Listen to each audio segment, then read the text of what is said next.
Se você sempre começa projetos grandes e abandona por cansaço, o problema não é você. Eu já senti muitas vezes a sensação de tentar começar um projeto grande, ter uma ideia mirabolante ou algo que fosse mudar minha vida. E eu sempre tive muita esperança que isso fosse acontecer, mas eu sempre terminava exausto. É como se tivesse um padrão onde eu começava empolgado, começasse a me cobrar muito, e essa cobrança virava culpa, e a culpa virava desistência e cansaço. E daí eu só abandonava os projetos. E quando isso acontecia, eu tinha muita vergonha de falar para as pessoas que eu simplesmente larguei os projetos. E eu acabava tentando esconder isso. Como se a ideia fosse importante e realmente boa, eu não teria largado aquilo. Eu aguentaria. E isso tudo cria uma solidão de criar sem dividir com as pessoas. E isso tudo gera um peso muito grande. E eu acredito que talvez você não esteja desistindo, mas você só tá sobrevivendo. E você sabe por que quase todo mundo passa por isso? Eu acho que é porque a gente aprendeu a criar projetos do pior jeito possível. Enquanto eu vou falando um pouco sobre esses temas, eu vou desenhar aqui alguma coisa que vier na minha cabeça. Eu vejo que muitas pessoas têm a ideia de que a disciplina é algo que resolve tudo. Como se só ter disciplina fosse, de fato, a solução para as coisas.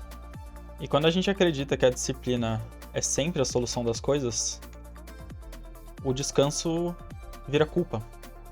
E a gente começa a criar essas ideias do artista como uma empresa de uma pessoa só.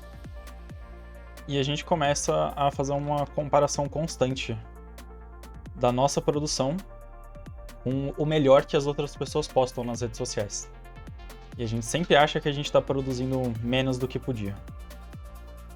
E o discurso acaba sendo sempre o mesmo, né? De se você quer, você consegue. E quem quer dá um jeito. E a gente começa a criar uma romantização do burnout. Como se ter um burnout criativo e sofrer durante o processo fosse importante. E a gente acaba criando uma situação onde ninguém está te explorando. Você se explora sozinho. Eu acho que esse modelo, ele acaba falhando não só emocionalmente com a gente, mas ele tem uma falha prática, porque ele não sustenta um projeto a longo prazo. E eu acho que é por isso que criar sozinho quebra os projetos. Porque quando a gente passa a criar sozinho, tudo depende do nosso humor, da nossa energia. E esse individualismo que a gente acaba criando na nossa cabeça acaba fazendo com que qualquer coisa errada que a gente produza, ou melhor, qualquer falha ou qualquer atraso, acaba se tornando uma crise de identidade. A gente acaba não tendo espaço para explorar e para ser criativo num sentido mais amplo, onde a gente tem liberdade de errar. É como se tudo tivesse que ser perfeito sempre. E esse momento de criar acaba se tornando uma obrigação, onde você se torna tanto seu chefe quanto seu empregado. Num sentido de que você é tanto quem explora quanto quem é explorado. E num sentido prático da coisa, de a gente acaba cobrando tanto da gente. E eu acho que eu aprendi muito isso lendo esse livro aqui. Ainda não acabei, mas ele é muito bom. É Sociedade do Cansaço. Deixa eu mostrar aqui. É um livro muito legal. Ele fala sobre como essa ideia da sociedade positiva, pelo menos é o que eu entendi, né? Que essa ideia que uma sociedade ultra positiva acaba adoecendo as pessoas de uma maneira mental, fazendo com que quase a gente criasse infartos mentais por excesso de positividade. E a positividade que ele apresenta nesse livro é essa ideia de que a gente pode tudo, e a gente pode tudo sozinho. E se a gente não conseguir, a culpa é nossa. E claro, a gente também não tem descontrole absoluto da nossa vida. Mas também não é como se a gente conseguisse controlar tantas coisas. E visto que a gente acaba criando essa positividade tóxica com a gente mesmo, Eu acho que os projetos grandes que a gente cria não acabam por falta de talento. Eles morrem por esse peso em excesso. E eu acho que foi com essas reflexões que eu percebi que nada cresce em isolamento. Às vezes mostrar algo incompleto para alguém pode ajudar completamente aquela coisa a crescer. E eu acho que quando a gente cultiva amizades boas e relações boas, elas não vêm com uma cobrança de performance. Quando a gente trabalha com outras pessoas, mesmo sem trabalhar junto com elas, mas convivendo com elas, o conhecimento circula e as ideias florescem. E o apoio para de se tornar uma moeda, ele se torna algo comum. E eu acredito que criar junto, mesmo que não seja exatamente fazer o projeto junto, mas sim manter-se em comunidade com pessoas que te apoiam, não vai diluir o seu projeto, mas vai tornar ele possível. E quando a gente vive um pouco mais em comunidade, os nossos erros, os nossos medos, eles deixam um pouco de ser um fracasso pessoal. Eles passam a ser algo que é uma luta para todo mundo. E a gente, quando tá em comunidade, a gente tem que parar de pensar que qualquer ajuda vira dívida.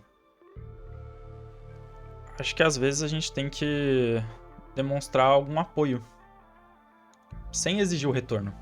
E quando alguém, de fato, puder ajudar e quiser ajudar, vai ajudar.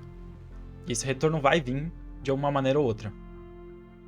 Eu acho que é meio por aí, é como se algumas coisas não precisassem ser posse, de fato, mas elas pudessem ser criadas juntas em comunidade. Talvez cuidadas ou até cultivadas. Eu percebo que esses projetos grandes, eles morrem por tentar ser individuais.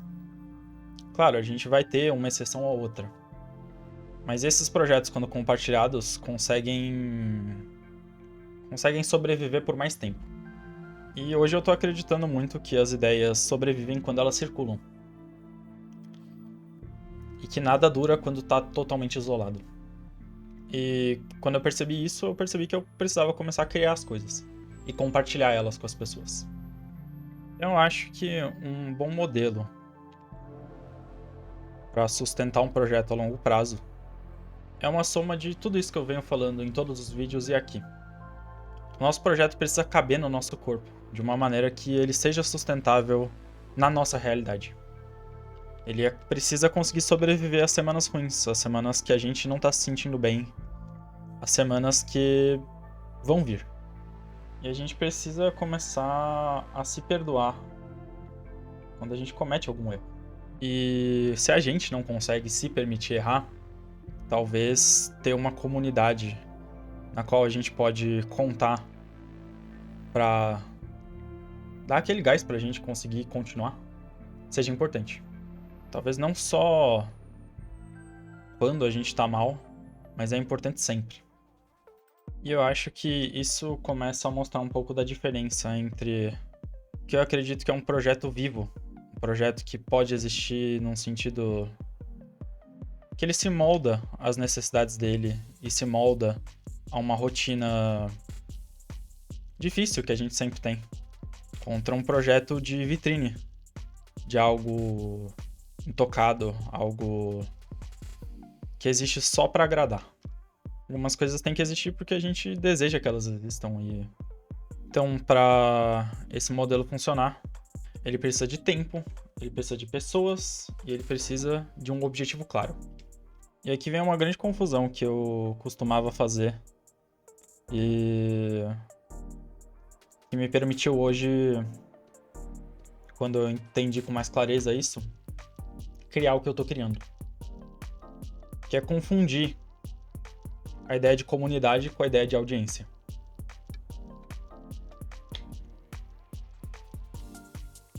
Eu posso não ter os números mais expressivos do mundo no meu canal, eu posso não ter os 1 bilhão de inscritos, mas eu percebo que o que eu tô fazendo tá fazendo bem pra algumas pessoas.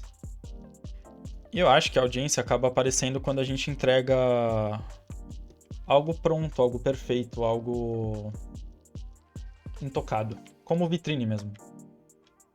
Mas a comunidade tem aparecido quanto mais eu apareço. Quanto mais eu comento sobre coisas que são importantes pra mim. Quanto mais eu divido coisas que foram relevantes pra mim. Então eu parei de querer agradar um algoritmo, ou nem um algoritmo. A ideia que eu tenho do que eu acho que o algoritmo quer. Eu comecei a só criar. E eu já tô vendo que tem algumas pessoas que estão aparecendo algumas vezes nos vídeos. Em mais de um vídeo, comentando mais de uma vez. E isso pra mim é a parte mais importante. A gente tá criando junto uma comunidade. Um lugar que é seguro a gente testar e a gente entender e compartilhar os nossos sentimentos. E um comentário que me afetou muito foi uma pessoa que falou que voltou a amar desenhar depois que viu meus vídeos. E isso pra mim foi muito forte. Isso pra mim mostrou que o que eu tô fazendo realmente tem importância pra vida das pessoas. E criar esse espaço confortável para as pessoas poderem expressar o que elas estão sentindo faz com que no dia que elas quiserem desistir, elas lembrem que tá tudo bem continuar. Porque eu acho que não adianta nada a gente ter um número mágico que aparece na tela se isso não vira algo palpável, sabe? Algo que mostra que a vida de alguém tá mudando com isso. E a comunidade não nasce de um pitch ou de uma frase vazia, ou de uma ideia que só vem pra tirar algo das pessoas. A comunidade nasce quando a gente acredita no processo. E quando esse processo, de fato, tá fazendo diferença na vida de alguém. E pelo menos a nossa comunidade tem nascido a partir do momento que vocês me vêm tentando. E eu vejo que o resultado pode inspirar as pessoas a fazer. Mas acompanhar o processo aproxima a gente. Se eu tivesse que começar um projeto, eu faria o que eu tô fazendo hoje. Eu começaria não tentando alcançar mais gente, mas eu começaria a cuidar melhor de quem tá aqui e quem fica. E agora que eu tô recomeçando as coisas, eu tô fazendo diferente. E eu acho que você devia fazer isso também. Eu escolheria um pouco melhor que lutas comprar. E eu acho que a luta de criar uma comunidade talvez seja mais importante. E por isso eu acho que a gente devia proteger mais as nossas relações. Aceitar que o processo vai ser lento. Como essa ilustração que eu tô fazendo. Eu ainda não gostei dela. E a gente já tá se encaminhando pro final do vídeo. Eu buscaria tentar parar de confundir dor com mérito.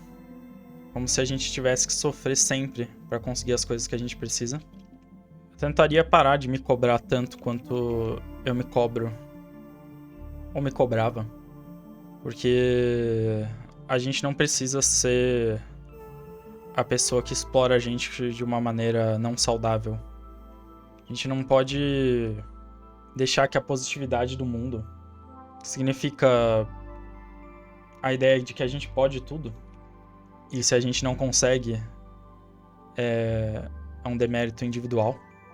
E tentaria começar a criar uma dinâmica onde exista um senso de comunidade dentro dos lugares que a gente frequenta. Também focaria em cuidar do próprio corpo e lembrar que não existe desenhar sem a gente e sem o corpo por trás disso. Eu acho que a gente tem que cuidar do próprio corpo, porque como um amigo meu disse num dos últimos vídeos, nos comentários, desenhar é um ato literalmente físico, onde não dá pra separar o corpo do fazer. E antes de eu terminar esse desenho, eu acho que é legal lembrar que criar algo grande não deveria custar uma vida. Não devia ser algo sofrido, não devia ser algo cheio de culpa, cheio de medo. E eu acho que um bom jeito da gente conseguir criar algo grande é criar algo junto, como uma forma de continuar.